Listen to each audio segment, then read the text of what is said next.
During this past month, many South Africans have reported greater terror in their country than they've ever seen before in their lives. What is happening in South Africa and why should it concern us? VidarReturns. Jacob Zuma is a former president of South Africa, and if you ask the people living there, most people will tell you he's one of the most corrupt people that ever lived. Pocketing government money for himself and all his buddies, his presidency ended in 2018. In spite of being a criminal career politician, Zuma still has some people who praise him and those that see him as a hero. He recently received a mere 15-month prison sentence, not for any of his crimes, but for being in contempt of court.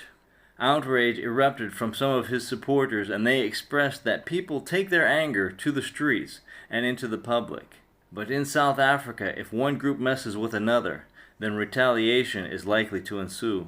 Not long after rioting and looting started, people from all sides started going at each other. The situation quickly went from being about Zuma to being about how they can steal something for free from their neighbor. See this video clip reporting.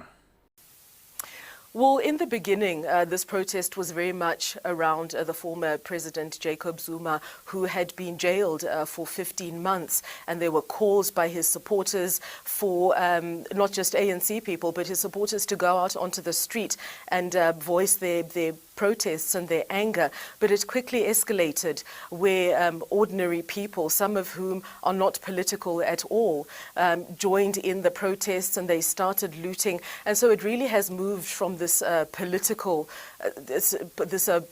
expression to criminal opportunism is what many people are saying. But there are other issues, multiple factors that have caused this to escalate in the manner that it has. You referred earlier to this, the economic problems and challenges that South Africans face. A 32% unemployment among the youth. It's almost 45 to 50% unemployment. And so that has fueled some of the tensions.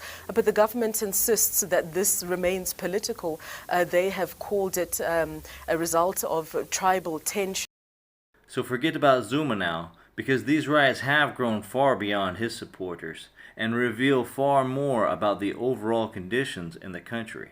How bad are the riots? We aren't talking about 100 people, but tens or hundreds of thousands.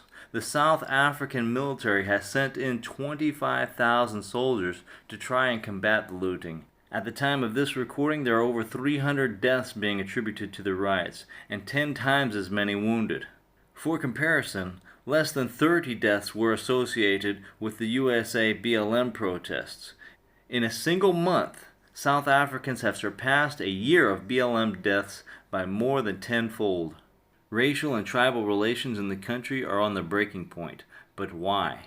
Here is a clip of South African Mayor Melissa Kaunda acknowledging a message circulating among several tribes and people, and it spells out the vile emotions that exist in the area. Here in social networks, there was a voice note which was circulated. That voice note says, "Go and loot all shops in malls everywhere. Once you are done with that looting, go to Indian areas." Not me saying that, I'm saying the call says that.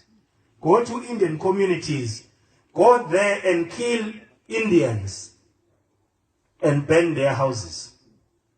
Go to white areas, go there once you are done with looting, go there and kill white community, then and burn their houses. To be clear, Mayor Kaunda is against this message of anti-Indian and anti-white racism, but we can see that despite decades of racial integration, race relations are in shambles. In the years gone by, many people rallied against apartheid race segregation, yet just look at the outcome. There was no more prosperous time in South African history than during apartheid. In the name of anti-racism, they made the country overall worse. The political activists didn't come to build, only to destroy, and after which time South Africa has only been increasingly plagued by more violent racial tensions and government corruption. You listen to people who have been born in Africa, people who have lived in Africa. After apartheid ended, that's when the country really began to devolve. The current riots and looting only exposes the large amount of unrest that has been bubbling under the surface for a long time. This destruction isn't all mindless either. There are groups specifically targeting resources. There are coordinated attacks happening on all manner of supply chains. Organized groups are cutting off food supplies, water supplies, and electric, all technology essential for people to live. It's not a game. People are dying, and much of it isn't even being reported. Here is an audio explanation from Jack Lawson. Credit to the David Knight Show for this clip. It's basically the computer and technology has driven this. We used to have a supply system that looked like a big fat snake from one end to the other. You know, it was full in the middle. That middle was reserve foods that producers made and kept in their warehouses, that distributors kept in their warehouses. But because of technology, you have what I call a high activity, instant feedback system now. That grocery store at 10 o'clock at night before they close, they inventory. Well, there's an inventory through the cash register, they may inventory their stock, but usually they inventory through the cash register. We sold 400 loaves of bread today, so we need 400 loaves of bread. So that immediately goes to their distribution center, who, if they have outside vendors, immediately tells them by the next day, in the middle of the night, they're making bread, there are 400 more loaves there. But what they used to do is they used to have 2,000 loaves of bread, some in the baker's warehouse and some in the distribution warehouse. That is no longer there. So that snake, that big long snake that represents the distribution system, the supply chain of the food chain and everything else, is now very, very thin. There is literally no storage of reserve food. So everything is made and shipped almost immediately. It's an instantaneous feedback system. You have to understand, even though these people live in towns, they belong to different tribes. There's three major tribes over there: the Zulu, the Venda, and the Xhosa. Tribes are everything. It's almost ingrained in their DNA. They've been fighting for years, and they've either got a political leader in there. Now a guy by the name of Ramaphosa has replaced the Zulu President Zuma, who has been thrown in jail for contempt of court. And so you've got them rioting, and that's more of an excuse than anything, I would say. But tribe is everything over there. It's like the Bloods and the Crips. They're constantly fighting. Colonials kept us all in check. They've destroyed not only the malls where people are getting their food, they've destroyed some of the port facilities, and they've destroyed and totally emptied the warehouses of food. Colonialism kept everything civilized, but at some point, civilization reaches an end. To say tribalism is in their DNA is more of a reality than a metaphor. Tribalism is in all our DNA. All of our ancestors came from tribes. But modern-day culture works hard to purge us of our nature, and for many, they are successful. But we have that nature for a reason, and that nature to be tribal will rise again.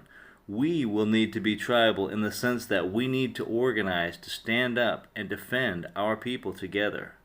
Race violence, tribal wars, critical race theory, these wars are coming to the West.